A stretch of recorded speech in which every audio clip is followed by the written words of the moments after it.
Welcome to the SMC Tribe podcast. Today's guest is Barry Roche.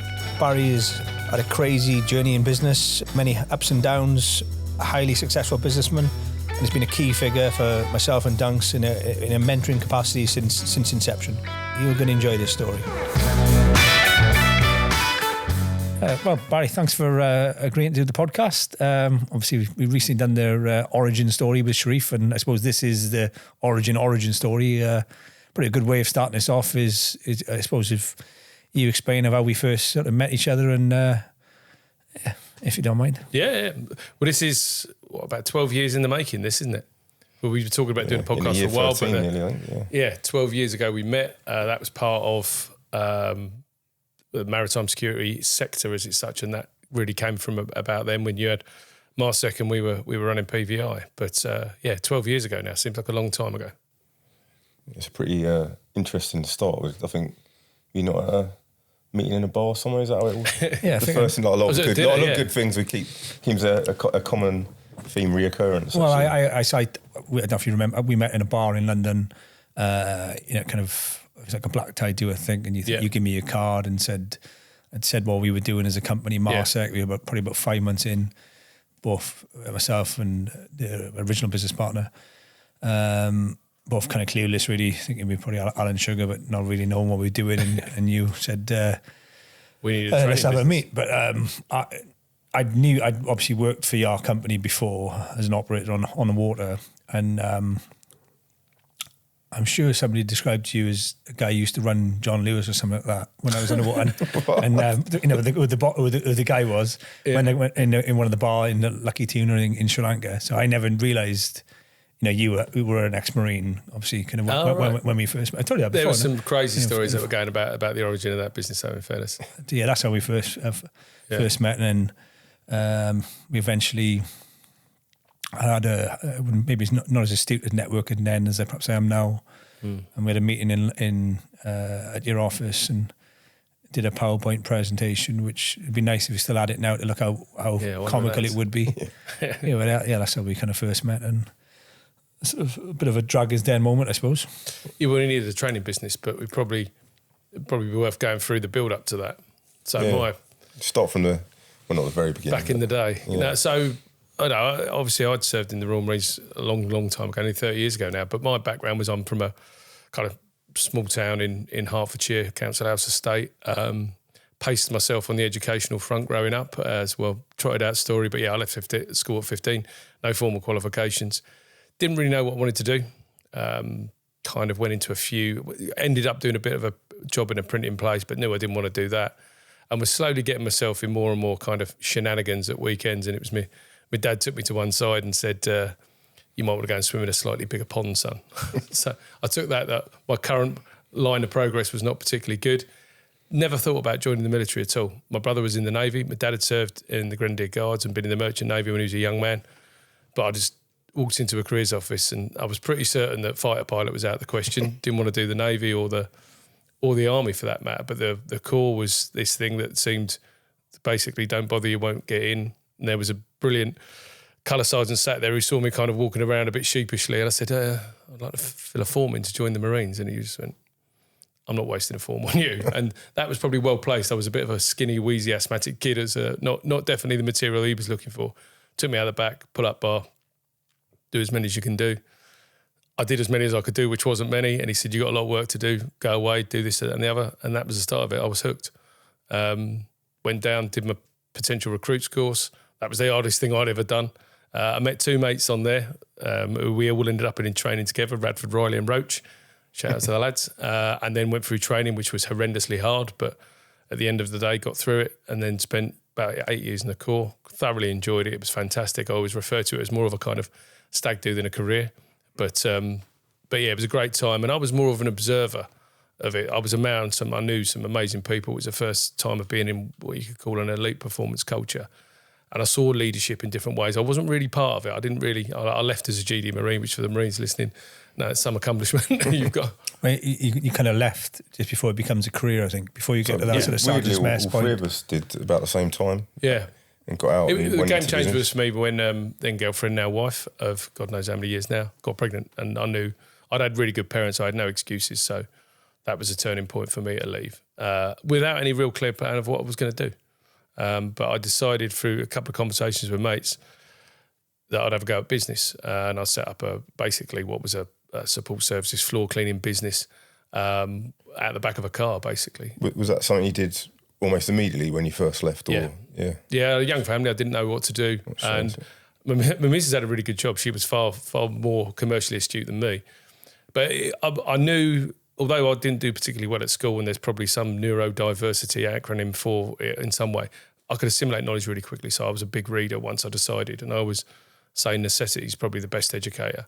I needed to learn about business, I needed to learn about what we were doing, and just threw energy at it. And then after a couple of years of hard work, it started to begin to take off, and then we built it to a nationwide business. Why did you think you could make money in that space? I mean, it must have been something to go, there's a gap there for me to... Yeah, there was a little bit of, so I'd looked at the kind of, so general cleaning was a lot of low paid staff, and floors there was quite a lot of, they're quite difficult to replace in the commercial setting. So if you could look after them better, then you could do that. But that kind of took off, and then we started landing some really big nationwide contracts for banks and various other things.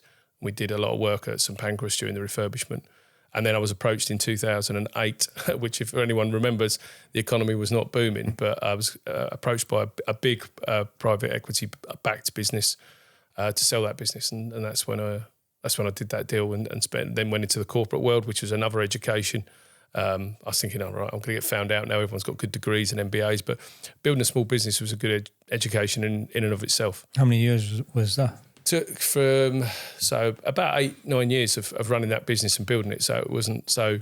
And then when I was in the kind of earn out phase of that deal, a friend from the Marines, a guy called Dom Mee, who was a kind of maritime adventurer. You all know Dom. He came with the idea of, and me and Dom had done some stuff on some of his crazy expeditions. The guy was incredible. And he had this idea for the business. And I think the commercial acumen, I'd done a few kind of commercial shipping things in the core when I was in. And we wrote a business plan and, went from a conversation in a pub to, I think 4 years later, we're a £62 million business. Just before we move into a bit of detail, there's a couple of things I wanted to pick up on, because we say it to a lot of people we know, that you're probably one of the most well-read people that we know. And it's something, when I first got into business, people were like, you need to read this book, Barry recommended this. And when you said, obviously it's quite difficult for us saying this because we got a big education arm to our business, and, there's a space for that. But I think you're one of the few people that just reads avidly to find out about a subject, or reads in detail, and that probably leads well into going down that maritime route. And yeah, it was. I just like I said, when you have a reason to learn, I think pushing knowledge into someone's quite hard, and that's where I found education a bit of a struggle. But when I was choosing to learn, once I want to learn it, then I could read quite quickly, but then you can try that knowledge and see if it works, and you very quickly can then start understanding what works. I got very fascinated with psychology. I did a lot of kind of, when NLP first came about, hypnosis, all of that to understand people, because most problems in business, as we all know, come with a person attached, and the more you understand about people, the better. So it was this real kind of thirst for understanding stuff that other things I'm not interested in, don't pay any attention to it, but what I needed to learn, I found that easy to assimilate and then try. You don't need to be an expert on a subject to be able, but you need to have a basic sound understanding of it. And certainly when we looked at PVI, I spent a lot of time studying the shipping industry and the different sectors within the shipping industry, and it's a fascinatingly complex industry that 90% of everything gets on a ship at some point. So it was understanding how we could exploit that opportunity, because I'd kind of watched the private security contractor world develop in Iraq and Afghanistan, but maritime was quite a different model.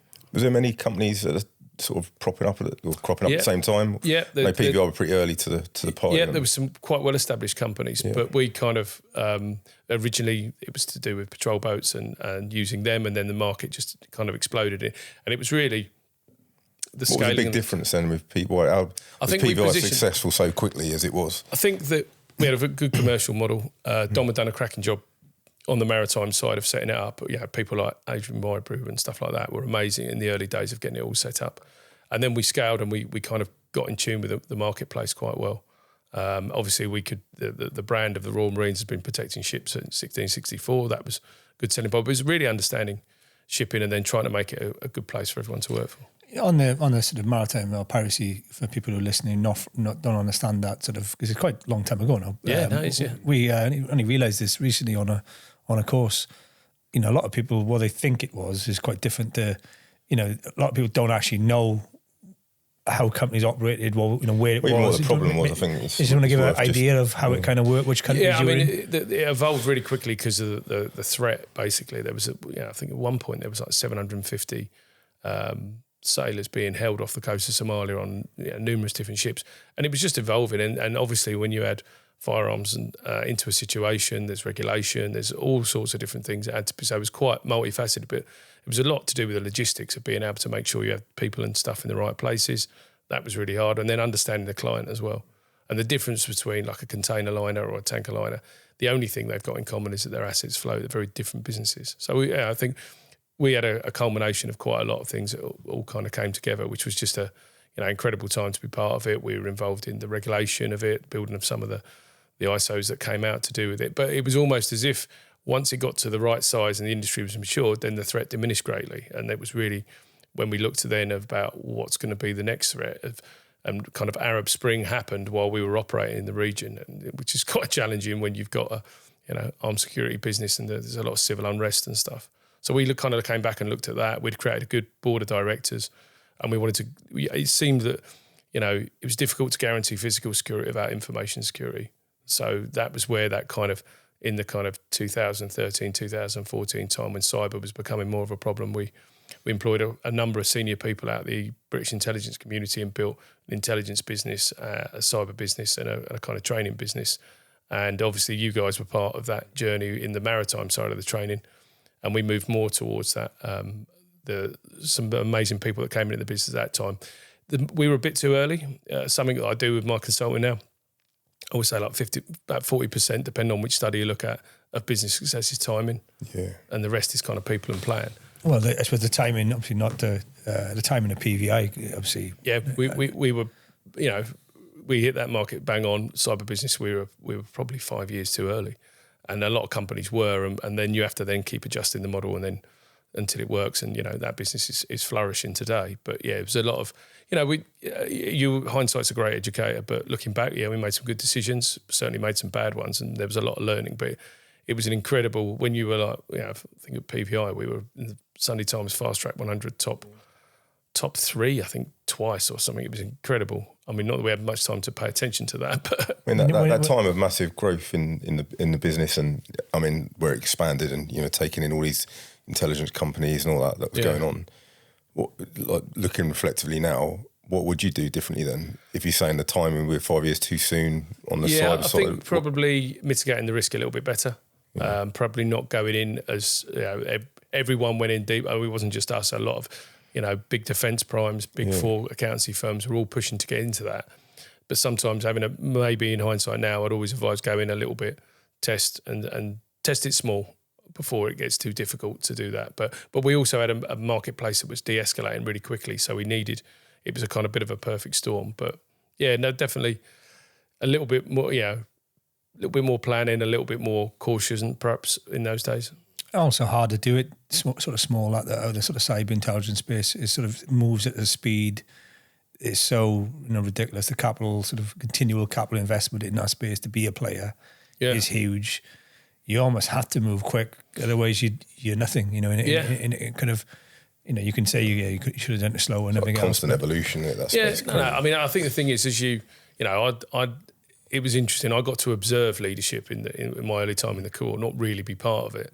And you kind of make notes about, he was a good boss. He was, and then when you get into doing it yourself, you try and remember some of that stuff. But you also go through phases of it, and you look back on situations now and think, I'd handle that completely different now. But you do what the best you can do at the time. And there's lots of, unfortunately, success is a poor teacher. Yeah. I do find that it's your failures that really shape I won't forget that one, and I won't forget that. But all in all, I think that there was a lot of kind of businesses and things that spun out of that over the years. I think some of the things that we pioneered, like some of the stuff we did with trim and bringing trim into the security world and stuff like that, still think that had a lasting effect and wasn't in place. We changed how a lot of operators were insured. That was done really badly, and we went and negotiated with the underwriters at Lloyd's to get better insurance for the guys. But it was interesting because it was almost like the business became the right size for only a very short sort of time, and then the marketplace started, the threat diminished, and things changed. And then a lot of those businesses now they've morphed into different things. We morphed into the more intelligence-based stuff. But I look back on it with fond memories, and it was just a lot of good friends made out of that. Yeah, I mean, for us personally, obviously, it was a massive part of where we are now. It came from there, and that sort of learning journey, and our first step in it. Obviously, Peter had been in the business about a year and a half before I sort of came back and got into it. But for us, it was we would never look back on any of it negatively. It was like such a learning experience for us. Yeah, if PVI was kind of the start of your journey, was kind of the start of ours as well in different ways, and there people described our industry. Obviously, there's various companies doing it different ways, which as a reward for being in the military, sort of you all of a sudden your salary times by 5. Right? Got to see all these different places. And if you were on them sort of the gold rush of it, then as an operator, people paid their houses off, kind of like being, and I'm not sure how happy the Royal Marines were at the time when they. We had a good relationship. So we realised that this could be a problem, and obviously we didn't want cause a huge part of it, but we had quite a good relationship with the senior. I'd met with Buster Howes, who was a CG, and Mark Stanhope was probably they were looking for a job though. Maybe. But we were kind of, you had to leave first, and then you'd have to go through our recruitment process at the time, which got more and more complex as time got on, as more regulation came in. But it certainly wasn't. I'm sure guys did leave for that reason, but we didn't want to be seen to be draining that. Which what not financially, but what at the peak? I've never asked it. What the peak of sort of PVI's sort of what was the amount of transits it was doing, the amount of lads it had, the amount of countries it was in, amount of ships he was looking after. What at the very sort of highest point? I think there was a time when we had about, on the books of contractors, about 800 guys. And I think the most we ever deployed at one time, I think we had 350, I think, of guys at sea at one time, something like that. I might have got that a long time ago. But yeah, it was some big numbers at sea, the logistics. And one of the unseen problems was obviously as we scaled up, we'd have the logistics of working around the Indian Ocean, the different passages for different types of shipping. But then we started getting these hubs in, and it started off very much in Djibouti, and then Salalah, and then Muscat came into play, then the Red Sea, the threat moved up, and then Sri Lanka. So you could easily have a load of vessels, lads get off in one port, and you'd have 200 Marines in that port for a couple of days, of which you that was great fun. Yeah, I'm sure. But it did present a couple of welfare challenges over the years. But yeah, it was. I look back on it really fondly, and I'm sure some of the and the volume of weapons that you had to move around just to be able to actually sustainably keep the jobs going. That was an area that was quite interesting to go through the legislative point of view, and working with the UK government to make sure that was done. There was a lot of hard work done by the people in our operations team and stuff like that. Were amazing, and we had to become experts in something that wasn't really fit for purpose. It was a very different situation to Iraq and Afghanistan. We had weapons in constant transit. We'd have to be liaising with either police forces or navies and stuff like that to be able to do that. Each culture had its own, different ways of doing stuff. There wasn't a lot of uniformity. Weapon systems in those environments degrade. You have to then have, armourers, and you have to have the logistics of it were pretty complex. Certainly at the height of when it was doing, and then obviously the threat began to diminish as we got through to kind of from 2013, 2014, it began to drop off, and then more and more so now to now evolving in a different guise of what's going on in the Red Sea, which is a very different threat to what we were facing back then. People might not think of it this way, but I worked for about 10 different companies as an operator on the water, some good and some bad, where PVI was like the professional version, or that's how I described it to people, of the Marines, where not the Marines are not highly professional, but because it had because of that commercial side, it's obviously it's a commercial company making money. It wasn't like, but maybe the perception or what people think, this is moving weapons from here to bit. Everything was sort of sharp, and obviously it must have been a few times where things were on the line, but it's not maybe what people think it was. Obviously, there's some companies running a bit cowboyish, and because there was a big influx of commercial people working for that company, and also then you had you had a lot of former military running logistics and the movement of everything around. But it was a highly professional organisation, like, the extra commando unit, wasn't it? Kind of like... We certainly wanted to, I mean, obviously, we try to reflect the standards of which we'd known when we were in the Corps. And in fairness to Dom, he was a very big stickler for that in the early days. And especially when the patrol boats, we'd always try and be the best at operating that we could, which wasn't always easy. But there was definitely the private military contractor world was, there was varied different things. And back in Djibouti in those days was an interesting place to be. But I think when you're involving, you're putting any sort of people in harm's way, you want to be operating to the highest standards you can do. Obviously now I've seen the evolution of the SRMC, but from my side, I can remember, obviously there was a number of different training requirements in the maritime world, which slowly evolved into the standards they were. And at that time, there was things like the land-based guys in CP, the rowing course, but certain courses became that. Control risk had a course. And I can remember we were down in the offices in Tiverton and you both kind of pinning me to the wall and saying, we've got this brilliant idea for this course. We really want to do this course. It's going to be the best course. It will become the industry standard and all that. That was the first discussion about the SRMC as I remember it. And then it kind of evolved from there. And I can remember it being down in Tiverton, then evolved to the Cyber Centre and then to the Emergency Planning College.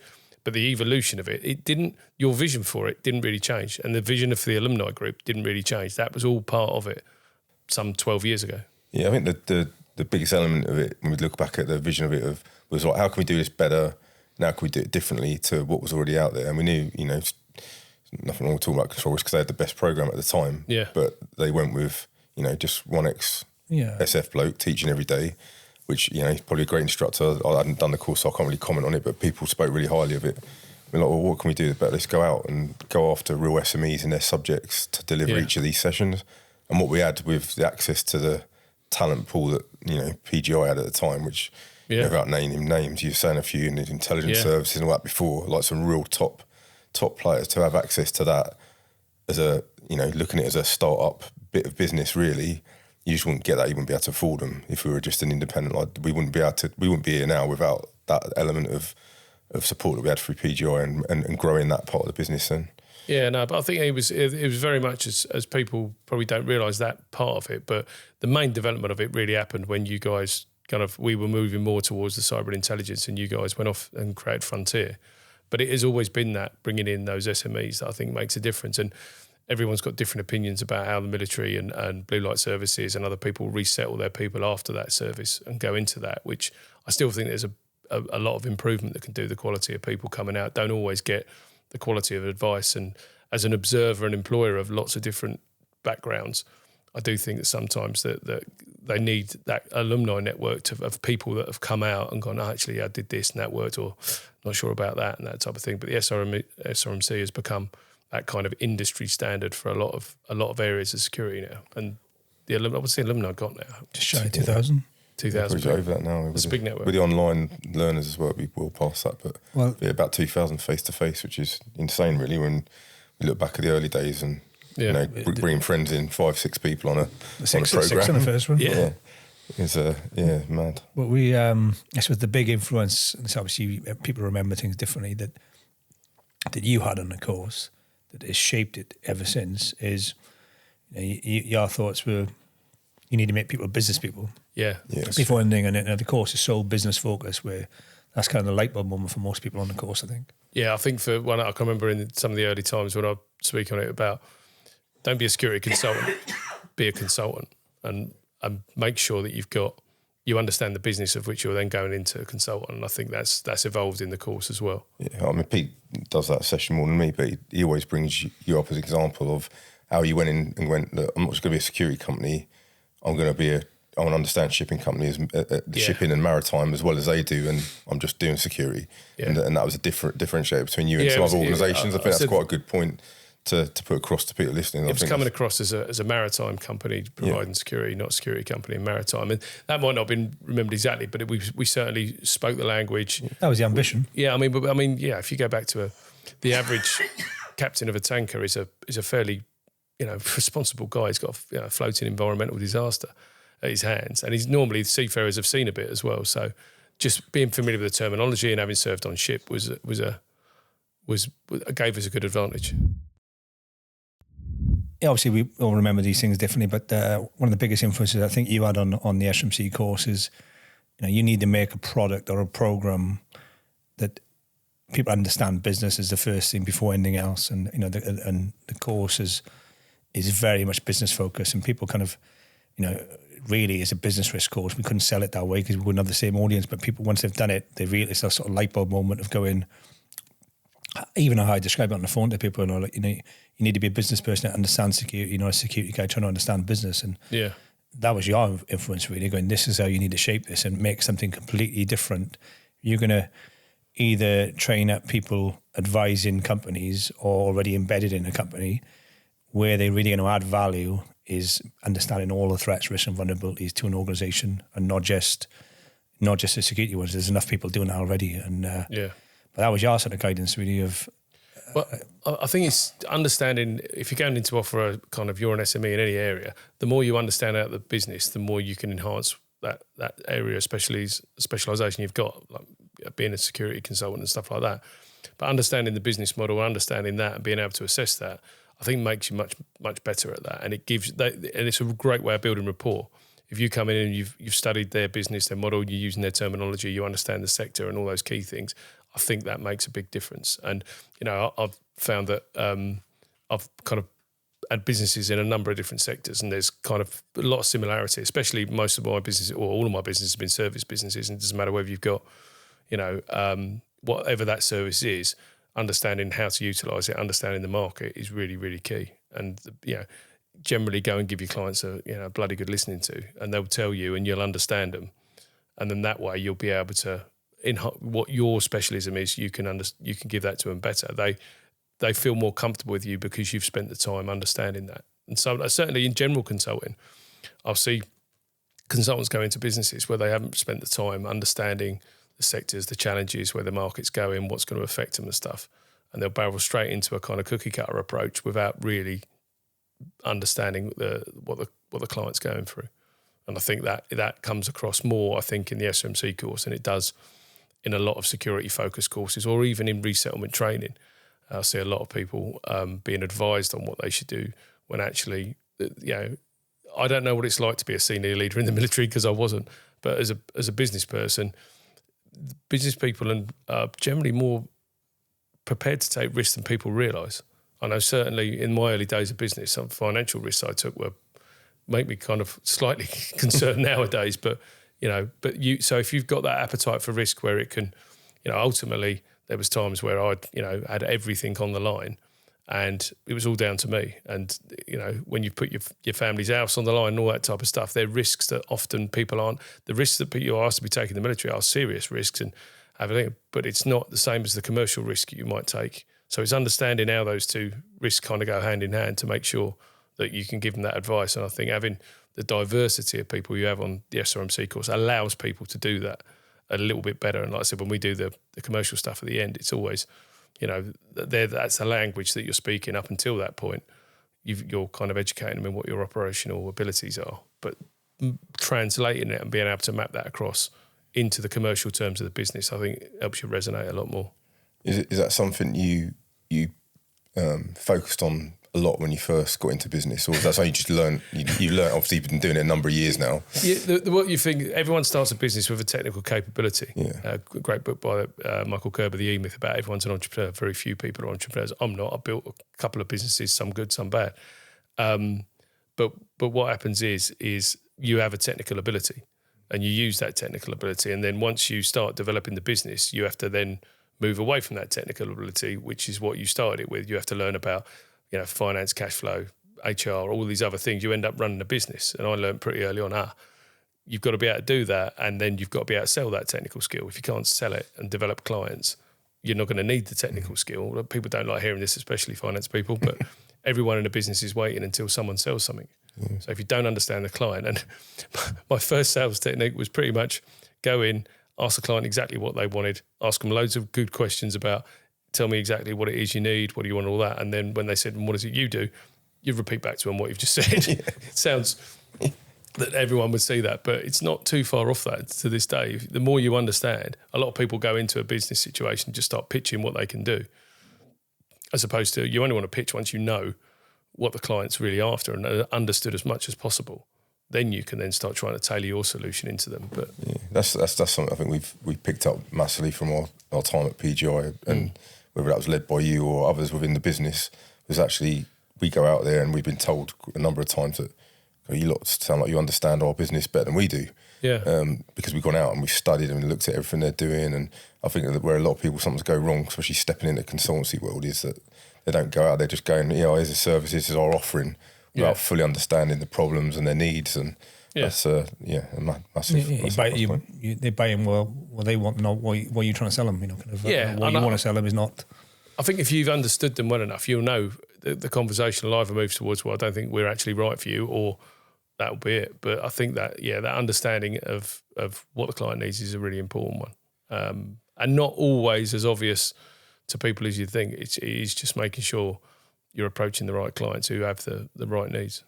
Interesting. Where did you get your guidance from when you went through business? Do you have any mentors? I had one guy, I won't mention, but it was when I was in the first floor cleaning business. He's the guy that gave me the Genghis Khan Guide to Business, which was, I'd never really got on with maths. Probably talk about that book, because that's probably something we probably mention more than any book, actually. All it did for me was I could sell a bit and I could run the lads doing the work and stuff, but I was never really maths wasn't something that I really understood at school until I realised that actually you can't run a business there's no strong businesses without strong financial reporting. And it was just a simple book. It was written by a really interesting guy who went on to be kind of a hedge fund manager, but he wrote it for business people as an accountant, and a lot of accountancy can be quite complex. And it just showed some really simple stuff about break-even points, understanding gross margin, which just demystified it for me. And I was like, a lot of accountants don't actually like the book, do they? A lot of accountants don't actually like the book. No, but it's simple, but it is very effective. And you can run a very big business based on those principles, or you can run a one-man band. But it was just one of the books that really I always think that if someone can explain a complex subject really simply, they know their subject really well. And if you can make it accessible, and I was like, oh, right. Well, that's not that complicated. I can do that. And every business is just 5 numbers. It's your revenue, your cost of sales, your gross margin, your overhead, your bottom line. Then you've got creditors, debtors, and your balance sheet. And if you work out how to understand that, it doesn't get how big the business gets. Now, I'm sure there will be complex finance instruments that people can use and all that type of stuff. But those basic principles, principles are universal, no matter a one-man band off your Amazon. If you go back to the people don't think they are, do they? When you're coming up with sophisticated ratios, which obviously everything has a value, but the principles of making money are exactly the same. But the thing for me, no matter what you're trying to get good at, there's always basics. And it's, having been around some amazing people, it was their mastery of the basics that was most impressive. If you go back to sportsmen, whatever you like, shooting, marksmanship principles apply to pretty much any weapon system, not just the one you're training on. Those basic principles. And again, I found that the financial side of it, I was like, oh, okay. That if I hadn't have been given that book, I think that would have had a profound effect on me. Yeah, somebody gave it to me once as well. But it's not that widely a known book. And again, I'm sure there are... It's in this from C, though. But it was just the simplicity of it. And if you can get something that's so fundamental, and it was interesting that, a lot of businesses that go bust are profitable businesses. It's not because of the profitability, it's the cash flow management and stuff like that. And having had some very near misses myself, some of the lessons that were in that really, really, really important to me. But again, I'm sure that for loads of accountants out there are better books, or there's probably different books, but there weren't any ones that resonated to me. And it was written in the 80s. But the principles still are incredibly valid today. He's dead now, the guy, isn't he? But weirdly, the book is on Amazon or eBay. It goes between like 30 quid and 300 or even $1,000 at times. It's really strange. It's a very republished. We should have done a deal with him. Yeah, no, but there is a guy that worked with him who is trying to reinvigorate that kind of mentality. Good. But no, it was just something that the thing with. I think things resonate, but even now I'll pick it up and leaf through it. Sometimes you read a book and then you read it at a different time and it means something slightly different to you. But the basics are still there. And if you go away from those basics, not saying you can't, there are plenty of businesses that don't make any profit that are hugely valuable, then valued on what their revenue is and multiples of that. That's great. But they're inherently higher risk businesses. If you're running a simple service business or your consultancy business, the principles within that book are, I think, They just absolutely resonated for me, and it allowed me to feel very comfortable about understanding finance from that point of view, which wasn't a strength of mine. But yeah, like numerous things. It's about getting the basics right.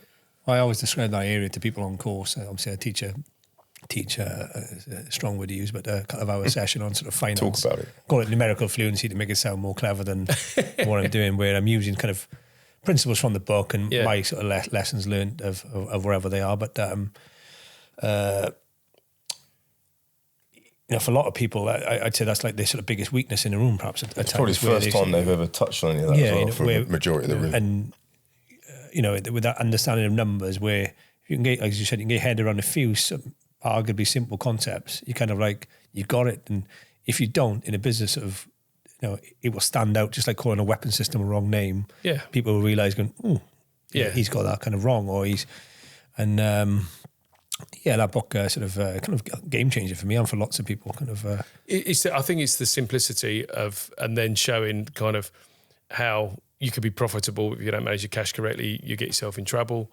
You could be loss making and still sustain yourself with good cash management and stuff like that. And well, that's my opener actually. You can have a business, in the red or black. The company in the red can be like losing money every month, but in a really good cash place, and vice versa. And people, when I say at the beginning, people are like, that don't make any sense at all. Yeah. And then when the time you finish it, they're going, It's hard to find the right advice now. So some of the things, especially with social media, you get all these different gurus and stuff. And some of them are genuinely amazing people, but some aren't. And we do have this kind of survivor bias of the people that talk about being good in business are the ones that have succeeded. You don't see the stories about the blokes who've been through bankruptcy or lost everything and then had to start again and all those types of things, which is a common thing. And I think that lots of people like the idea of starting businesses, but not many people do, because it's a risky business and it's quite challenging. For me, it's a bit like when people are leaving the military. I always ask them, what do you deal with better, frustration or anxiety? And if people can deal with frustration, they can normally exist in bigger companies where there's more bureaucracy and there's more kind of political natured stuff. But if you can deal with frustration, you can do that. If you don't mind a bit of anxiety, you can be in a smaller business or start your own business, but that's a lot more uncertain. And a lot of people then can orientate themselves as to, right, actually, I want a bit of a challenge and I don't mind putting everything on the line, because I would hate to be in that kind of corporate environment. There's no right or wrong. You can be in either and be successful, but it depends on where you are. And a lot of the stuff that I was lucky enough when we were moving into PGI to get exposed through a very senior intelligence officer and a brilliant professor into using psychometrics to assess people and to assess. It's a very, not always completely understood tool, but certainly the Hogan assessments that we've been using for, over 12 years now, gives you another dimension of which you can look at a business. So you've got your kind of, your sales figures and your kind of leading indicators of what's going to happen. Your lagging indicators are your finance, but then the bit that is the hardest to get right is people. And the more you can get that kind of 3D approach to it and look at the people, the better. And that's quite challenging to do if you don't have a systematic way of assessing them. And we found that using that, so if you think 40% is timing, the other 60%, probably 30% people, 30% plan. But I've never seen people good enough to do it with the wrong plan, and I've never seen a plan good enough to do it with the wrong people. Having just gone through the Hogan's assessment with you, which was freakishly accurate and was a little bit scary, doing the feedback session, which really but fascinating as well. Which as much as you think you understand yourself, it did ask a few questions of me, which is quite interesting. Yeah. But I don't know if you can talk a little bit more about your interest in that and where you're going with that. Yeah, as I said, it was two guys that introduced me to it and world leading experts on it. Hogan's has been around about 30 years as a psychometric personality profile was really the nature of what it was, which is all based on a 5-factor model from Carl Jung many years ago. But it's had about 12 million people go through it, so it's got a huge body of scientific data behind it and the validation process. But a lot of psychometrics, and there are numerous other good ones, but the reasons I like Hogan's is because it's the only one that really pulls out what we call derailing behaviours. So there's kind of three elements to it, what the psychologists would call the bright side, the dark side, and the inside. And what that gives you is kind of your bright side tendencies tend to turn up on, interviews or the best version of yourself and some of the different characteristics of decision-making, leadership styles, learning approach. The derailing behaviours tend to be, as we would say, kind of when you're a bit cold, wet and tired, who turns up then and what people like under pressure. And it's really understanding those behaviours and being able to mitigate them. And they're normally pretty situational. It's either through, tiredness and fatigue, bring it out of people. Some people are very different then. Stress will amplify a lot of derailing behaviours. Hunger for some people as well is one that's often misunderstood. If people aren't getting their nutrition right, that will affect their mood swings and that will affect their business performance. And like you said, everyone thinks they know who they are, but it's really how your behaviours are understood by your peers, and that really gives the best indicator of performance. Organisations recruiting staff based on sometimes. I mean, there's a number of different psychometrics that are used for that. The one that we use is more for it will give you indications of kind of leadership potential, and also what's really interesting is when you put a whole team together and you see, right, the team's got really creative tendencies or they've got more detail orientation, and then you can build kind of bespoke training programs to develop them. But if I looked at all of the businesses I've run, they've all been people businesses. So I've always had that fascination. And what the consultancy business in RSG, what we do now is going in and working with business owners or CEOs and what's their strategic goal they're trying to achieve, break that down, check the commerciality of it, but then also look at the team that's got to deliver it. That's often the area that can get overlooked. And if one of the big things, interestingly, I've done it with some senior military recently, and they were saying, this should be brought in more in some of the leadership assessments that senior leaders go through. It's used quite extensively. It's very big in the States. I've been lucky enough to meet Bob Hogan and understand some of the stuff they've done with it. But it's just another way of getting a metric on something that's quite hard to understand. But I mean, I'm obviously not a classically trained psychologist, but I've been around some amazing. Professor Adrian Furnham, who I work with, is one of the world leaders in this area. And he's worked very closely with UK government in different areas. But it's interesting to see the nuances of different people in different environments. Obviously, without giving too much away, because you've done most of our team at Frontier now, was there a common thread running through most of it? I know we haven't had a team feedback session yet. No, we'll do out that. Of interest. Yeah, no. So it's smaller businesses that it matters more. So when you're the smaller the team and the tighter the team, the more each individual, and when you add a different personality type, that can add additional skills and stuff like that. So when we're dealing with smaller teams, it's really important to get that kind of chemistry right between the team. And I've always said, and anyone who's spent any time around you, you've got a very unique culture here, and it's a really strong one. And what you've built, people will think is kind of, it's just Pete and Doug. I know the amount of hard work and the actual preparation and insight that happens. Even Pete, in fairness. But I think the cultures are made by, there's a lot of studies on cultures and numerous books, but the trend that I tend to see is culture has become, are defined by the acceptable behaviours. And we all know, when you first leave training in the Corps, you think, you've got a green lead, you think you're absolute, and then you find out very quickly that you have a huge amount to learn.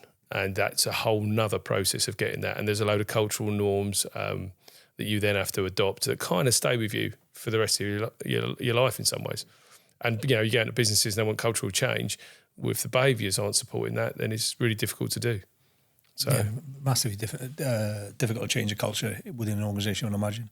Yeah, I mean, if you look at just look at sporting teams and the various cultures, we all like to go and watch our rugby and stuff like that, and the differences between, obviously you get different players coming through, but the cultures created by different coaches and different environments are hugely different, and that I think is that's in something that is coming together to do a very defined strategic aim of winning a game of rugby, which is not saying that's easy, it's very complex, but when you look at some of the stats that come out the last World Cup, where I think South Africa won 3 games by 1 point. So you're talking about the finest margins, and that cultural difference is where it is. And I think I listened to something really interesting, weirdly, this morning about that, and the South Africa winning. It was on a recent podcast with Joe Marler, and on the High Performance, I'm going to be talking about loads of other podcasts, but the bit that was fascinating was that in England dressing room, going up to that World Cup final in 2019, they were just talking about winning and what it meant to win, blah, blah, blah. He said, but the South African dressing room, they were talking about what legacy they'd be leaving. And like Sir Khaleesi was going, I want to start looking at how I can impact gender-based violence in South Africa, helping in the underprivileged. And he said that there was a whole focus was not about winning for us. It was like, what can we do? What impact can we have on the rest of the country? And he said every team, like, Joe was talking about Harlequins, when they had a different purpose, and they had that sort of togetherness that was bigger than the actual goal. They're the ones that always end up winning. Yeah. Like Northampton last season, don't just talk about rugby, but it was like Courtney Lawes' last season. A couple of things said they weren't the best team, but if you look at it, they had a reason to win. They wanted to win for Courtney being his last season at Northampton. So these things happen in history all the time, and it just shows how much bigger it is than just having the best players or the most talented team. Yeah, I could definitely think of times where you find out what the culture's like when it gets hard. Yeah. That's the bit for me, was when the most difficult times is when you see what you've really got, both as an individual and as the people that you've got around you. And that's where culture plays a big part of it. And it's not that you can't have a business or, even parts of the military that everyone's a top bloke, but the average is there, and there is a cohesion that brings them together. Yeah. It's a very intangible thing, but it's certainly, when it's wrong, it makes a massive difference. And if you look at some highly competitive environments where toxic behaviours start to be accepted, that ultimately leads to the downfall. If the only goal is success and winning at all costs and not looking at some of the other areas, it's not probably the most sustainable of cultures. We saw that in investment banking, in areas like that, where it was highly remunerated, highly charged environments doesn't always lead to a sustainable outcome. If you look at some of the studies that have been done in different places and why their cultures have endured, there's normally a very kind of communal feel for it and an ability to kind of understand the vision, but also get to the incremental parts of making that. Long-term success is based on kind of small day-to-day behaviours and builds into weekly stuff and all that type of thing. There's no kind of panacea of, we just do that and everything goes okay. That's got to get more difficult the larger the business becomes, surely. Yeah. Just thinking back to, I thought our little core, down at Tiverton, we had a lot of core teams, the culture was brilliant, and as things got bigger and bigger, it just got diluted a bit between all these different organisations. And I guess with us, because we're quite small, it's been pretty useful to us. We've got people we can rely on, and we've had some different, we've got to have different personalities in the team, but it's still really fully ingrained in what this culture's about and what we feel like we've built. We have one guiding principle, don't we? The New Zealand rugby. The no dickheads policy. Yeah, that's well documented. We always followed that. We had to take the sign down. We have the odd dickhead, obviously, but just like a business, any. Yeah, and sometimes it's not even that. It's just a clash. We're all dickheads at some point, aren't we? But as long as you pull yourself around, someone can tell you, and you go, I can see that. If somebody's putting it in a different way to you, or it doesn't have the same value. If somebody's on the same values as you.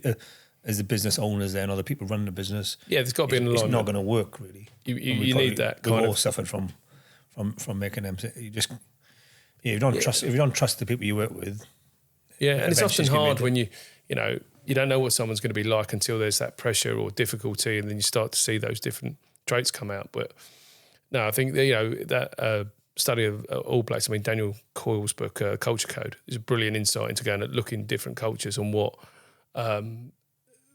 are the key things that make them enduring or elite. And you get, it's a much bandied around word now, psychological safety, which is basically just being able to say what you want to say, but without any kind of consequence of it. And that once you get that level of trust, you can then start to give real honest feedback to each other without it becoming personal. Well, you see that it's quite hard in the business world where people are always slightly guarded. They're not really telling what it is, and that doesn't help. In those cultures that are enduring, it's your obligation to give that direct feedback because everyone wants to improve. Yeah. And if you look at, it's easier to see that because the results are more tangible and instant in, if you look at British cycling or some of those teams that add that incremental performance increases, there's increases of marginal gains. It's just small little incremental stuff, but the culture's got to be there to have that ruthless kind of look at itself and go, no, we're not doing this as well as we could, and then go forward. And that takes quite a lot of confidence, and you got to have the right people in that. And I know some of the areas in that book were really interesting to look at. I go, okay, that's really good. How can you build that into what you're doing on a day-to-day basis? But it's, a lot of it just comes down to those simple daily behaviours about what you accept and what's not acceptable. Touching on the same areas you're talking about now, and something you mentioned earlier on about military's former military transition into business. There's obviously you can phrase this much better than I could. There's a cycle of risk that that there's high risk being in the military on deployments, everything else, and there's a risk of losing your life, and the people around you. And you've obviously got in the echo chamber we're in. you have a lot of people. It seems like there's a high proportion of military people that are successful in business. I said, I know we're in our bubble, so maybe we don't see it. But what reason do you think then why there is a large proportion of people transition from the military and do very well in business, but also them same people who are used to working in high-risk situations, it's almost the opposite, where they can't work in that sort of the risk that, the daily risk that come with business. It's very different. And again, I can really only speak from one angle of it, from being in business, and running your own business is inherently, the risk is not in the same way the physical and danger risk that you have on deployments or operations, but the risk is to your livelihood and your family, and that putting your family at risk or gambling, not so much gambling, but taking risks on business ventures has an impact in a different way to what happens. And there's a whole structure in the military for making sure the checks and balances are in places and all of those type of things. And when there is, it's kind of blank sheet of paper when you start in a business. So some of those established leadership and management skills that come out of the military have to be slightly adjusted for them to succeed them. Some people, it's a bit like, some people make the adjustment and some people don't. But I think that, there is definitely certain areas that business people can go into that they're more naturally disposed to do. But I do think that it's not, we see this when you're on the SRMC course, some of the people that are going to do really well. It doesn't mean they've had to have an amazing military career to be able to be successful there, and sometimes it's quite the opposite. But I do think we don't do a good enough job of getting across what it's going to be like when people leave. And I don't know why that is. And I've been involved in a couple of little initiatives. There's some good ones that are coming out now. But I do think that educating them and streaming them into things that they are going to want to do and stuff like that is an essential part of, for the service those people have been given. And I'm not sure that that's been got right yet. I don't know what the answer is. But you're not sure it's been got right in the military? Yeah, I don't think think some levels of support. I think that, a few have tried different avenues, and so we try and do a little bit with the alumni and support. But it's that, pushing the right people into the right roles, and actually there's like a massive lack of confidence, which is really weird. We think most military people are pretty confident when they're in that environment, because the environment's so different to them when they step out of it. Some real senior leaders from special forces, no matter what cat badge you are, they all have that same trepidation moving into this world, the unknown, and it's that unknown part, and where do I really fit, and is my skill set good enough? And whereas they've got bags and bags of, everyone goes, oh, you've got the leadership qualities and got this and that, but actually it's never enough, is it? It's got to be more. More with police, actually, I've always kind of found, and I agree exactly what Duncan said, but just from the sort of, over the years, where if you think as a police officer, in some way, if you've got a military person or a police person, that's the right phrase, you can argue that police has got day-to-day problem solving, dealing with conflict a lot. They've got that investigation side as a package going into that commercial world. And every day is different for them. Obviously, it depends on what role you within the police.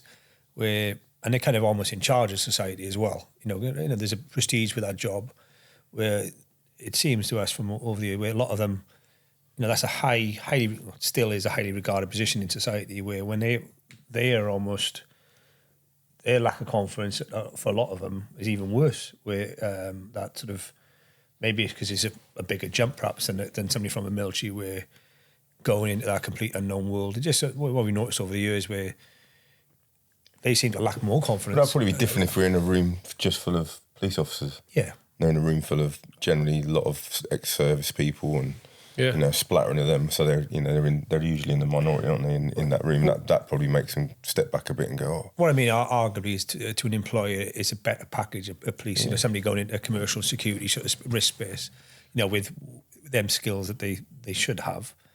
But it just almost seems like it's a bigger gap for them to sort of jump over. I think there's if you've served for any time in the military, you begin to understand that structure, and business is quite unstructured in some ways, and business is a true meritocracy. I'm not saying the military isn't a meritocracy, but there's definite paths you have to do. You could be passed out as the best Marine in the world.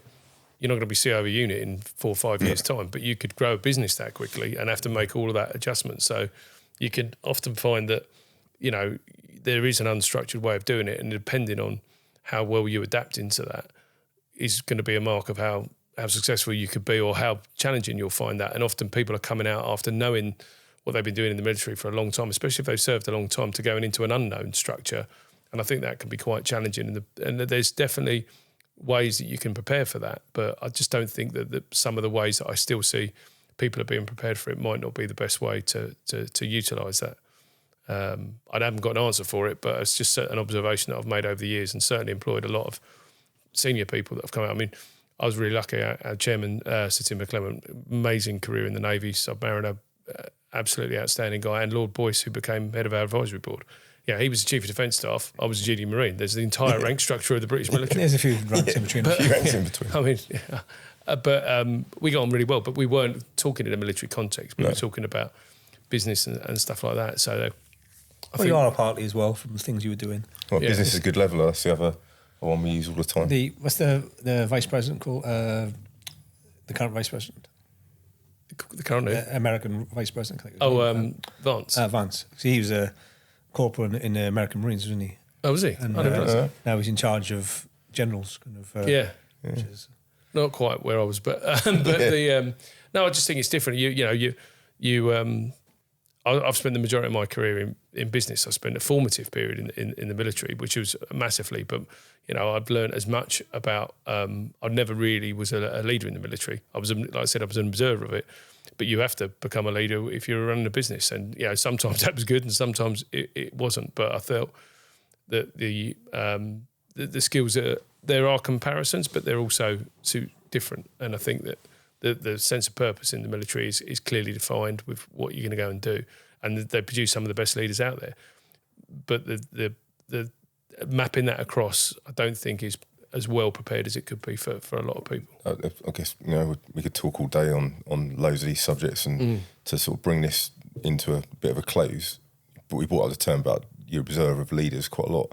What was the best leadership qualities you've seen then? Without that, you don't have to name people's names, or what are those qualities that you're looking for, and what businesses will be looking for? Because that's something that a lot of our community are, from leadership roles within the military or police or wherever they've come from. Yeah, a lot have got some of those qualities. What sort of things are you looking for, or what would businesses be looking for? I suppose I can only look at it from my point of view, what really resonated for me and the type of leaderships that I found. And there is some good statistics around it, but humility was probably one of the most ones. And honesty. I think that which are hard things to do, especially the honesty bit's really important, especially when things are difficult and you look back and think, did I really make it as clear to everyone that I could have done the situation? Sometimes you can't be. You don't want everyone to know if it's a really difficult situation and they can't change it. Sometimes you have to kind of hold back some information. But just a general honest approach and that humility, and being able to, if I had identified anything that I would have done better, is understand how to build better teams, because if you look at some of the statistics around highly charismatic leaders, for instance, they will often get to the top of organisations because they're just better at negotiating the politics, and there might be some degree of narcissism or sociopathy involved in some of that, certainly, but that's no guarantee of success. The people that seem to create or build high performing teams seem to be the guys that have consistent success. So I think that is much more of a kind of selfless type of leadership. You still have to have, and everyone's got an ego to a degree, but it was that humility and understanding and communicating effectively at all levels. It was never some of the impressive leaders that I met. It was never about how impressive they were. It was how normal they were and how they worried about the same things, and they'd be really honest about, I'm really worried about this. This would be really difficult. And, there is a loneliness, as people talk about, to leadership, but it's just, I think, because you've got a lot on and it's difficult to find. I end up being a sounding board to quite a lot of leaders, because having a conversation with a member of your team, there's always some sort of agenda, and if you can get to a situation where you've got real trust with your team, that's a brilliant place to be. But it is that kind of humble approach is the one that I've always found was like, that really resonated with me. And you get different types of leaders, like in organisations where people come up through the ranks and stuff, they're emergent leaders. So their leadership style is a taught style. And one of the things that was pointed out to me is you can kind of borrow bits and pieces off of, read a book on leadership. You can look at other people and think, yeah, I like that bit, and weave it into your own, but it's got to be your own, because under pressure, it's you who's going to be there. And if there's a difference between who that person is under pressure and the person you are day to day, I think people find that quite jarring and not necessarily how they want to be led. And I think nowadays we're living in an environment where you can appear to be a leader on social media but not actually have to do it. And the amount of influences we've got back in the days where there wasn't so much reward in being a leader. And I think, it's not easy. And some of it's really, quite unpleasant. So, but I think people like the idea of it, but without, so we all know mates who like the concept of fighting, but not so good at the practical side of it. And they're the ones that always kick off. But yeah, I do think there's, there's a reason there's less of them than everyone else, because it's hard. And I don't think anyone's got the perfect recipe. I try and read as widely on it and try and weave it into an understanding. But yeah, just on the reading, because I said we're going to talk about this, because you've recommended so many books to us over the years, and we recommend them to Pete, and then he recommends them for me. Just to finish off, any good recommends for those some of the stuff stepping into the business world for the first time? I know we mentioned Genghis Khan. Book. If there's any others you think would be a good point that would help maybe shape your career. Some of the, this is not that, the beginning business books are quite basic, but I think that there's The E-Myth by Michael Gerber is a really good one, because it talks about how business is, and generally it talks about what I was saying about that, starting with a technical point of view and building out a business, systemising your business. That's a go-to one. That's one I'd probably go back to more than any other book, because I'm doing it again. This is it really doesn't even have to be business books, or things that you think will help you communicating better and things like that. All those elements that are really important. Autobiographies. Yeah, I've got to do. Put you on the spot, haven't we? Man's Search for Meaning, still one that I trot out, which was Viktor Frankl. That's well documented. It's a very small read, but it's a very poignant read. And that I think about when you're committing to trying to achieve something, how much does it mean to you? It'll give you an indication. After I read that book, I went back and looked at stuff that I hadn't been successful at, and it didn't mean enough to me. If man has a big enough why, you find a how. That one is always on the philosopher. I'm a massive fan of all the Stoic philosophers, and there's some really good recent books. A guy called Ryan Holiday, who's kind of does a little thing on the Daily Stoics. These guys are like living 3,000 years ago, and they seem to know all of the problems that we live with today. Marcus Aurelius' Meditations is one that is good, which was him as one of the most powerful men that ever lived, writing notes to himself about basically how to not be a dick. I think that I've got more into the kind of those type of things than the modern stuff. You'll go through, if you look at some of the books that were written 15 years ago about business, some of those businesses don't exist anymore. Yeah. And what people thought was great and enduring changes. And I think that a couple of ones that were big impacts on me was Tim Harford, Failure, Why All Success, I always get the title wrong, Success, Why All Success Starts With Failure. Yeah. It's a really interesting go-through history of things that shouldn't have succeeded that succeeded, and that was quite an interesting one about the adaptability of companies and stuff like that. That was a good one. Tim Marshall, obviously, Business Geography. Peter Zeehan's another bloke I follow closely, who's a geopolitical analyst who does a lot on demographics. His book was The End of the World is Just the Beginning. Very good on what's likely to happen in the next 10 years, which I think could be one of the most interesting periods of geopolitical change since probably in our lifetimes with what's going on at the moment. But the problem I find as well is, whereas a lot of the time I was reading the most was kind of before social media, and I have to kind of ration myself, because it's so easy to go down a rabbit hole and think, and they're kind of putting information that you want in, but they're also putting quite a lot of other stuff that you don't really need, but it's just really interesting to watch, but doesn't get anything out of. So I try, and I don't always succeed in having my Kindle with me where I can block everything out and just absorb the information that I want to absorb without an algorithm of teasing me through it, which they do very well, especially if you've got an eclectic monkey brain like me. Any autobiographies? What was the last one that I read that was... I'll tell you one that I did read that I read in a day and was glued to it was Humble Pie by...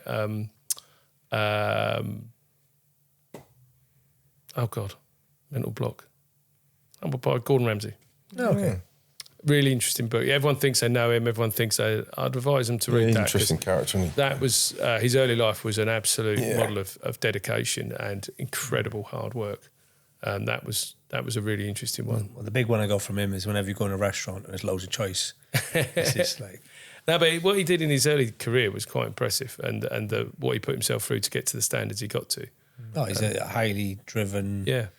No, it was just an interesting one, and not something that I was that particularly.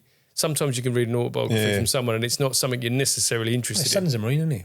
Yeah, no, he is. Yeah, I believe so. But yeah, it was something that just kind of, I say to my daughters all the time, whatever the question is, hard work's probably the answer. And that's the bit that kind of, you don't have to be the brightest, but if normally, what's the correct We've phrase? proven that. We're still going 12 years later. Yeah. Well, I think hard work beats talent when talent doesn't work hard. Good point to finish. Cheers for your time, Barry. No, that's right. Thank you, Barry. Cheers, guys. Cheers.